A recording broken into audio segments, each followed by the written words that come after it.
Nakatakdang umalis si Pangulong Ferdinand Marcos Jr. sa araw ng Linggo patungong New York para dumalo sa United Nations General Assembly o UNGA mula March 9 hanggang 10, kung saan kabilang sa mga tatalakayin ang lumalalang tensyon sa Middle East.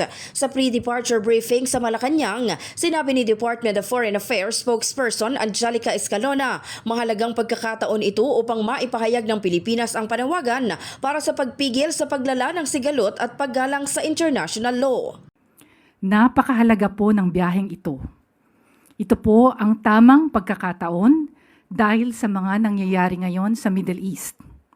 Ang UN ang pinakaangkop na lugar upang manawagan ng ating Pangulo para sa kapayapaan sa Middle East at sa kaligtasan ng lahat ng mga sibilyan, lalo na ng ating mga kababayan. Sa mga pulong na dadaluhan ng Pangulo, inaasahang ilalahad din ito ang posisyon ng mga developing countries sa rehiyon at ang panawagan na maprotektahan ang mga sibilyan sa gitna ng umiigting na tensyon sa Middle East.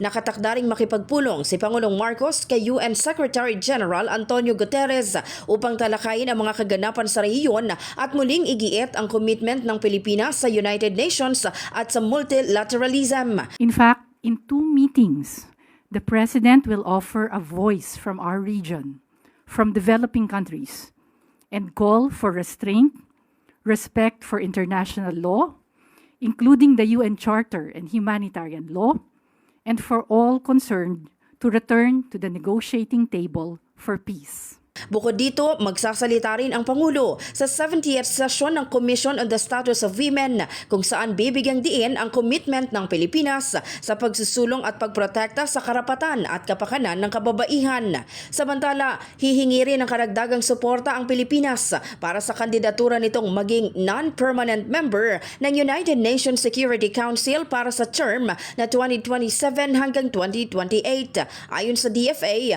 mahalaga ang pwesto sa Security Council dahil nagbibigay ito ng mas malaking papel sa pagtalakay sa mga usapin ng global peace at security. Mahalaga po ito dahil nagbibigay ito sa Pilipinas ng kapangyarihan at boses sa mga usaping global safety at security. Importante po ang mga usaping ito para sa mga Pilipino at mga mamamayan mula sa mga developing countries. May impact po ito sa ating sovereignty, maritime security, sa global economy at sa safety ng ating overseas Filipino workers. Samantala, inaasahan ding bibigyang diin ng Presidente ang matagal ng pakikibahagi ng Pilipinas sa United Nations mula pa noong taong 1945, kabilang ang pagsusulong ng rule of law, multilateralism, sustainable development, humanitarian action at human rights.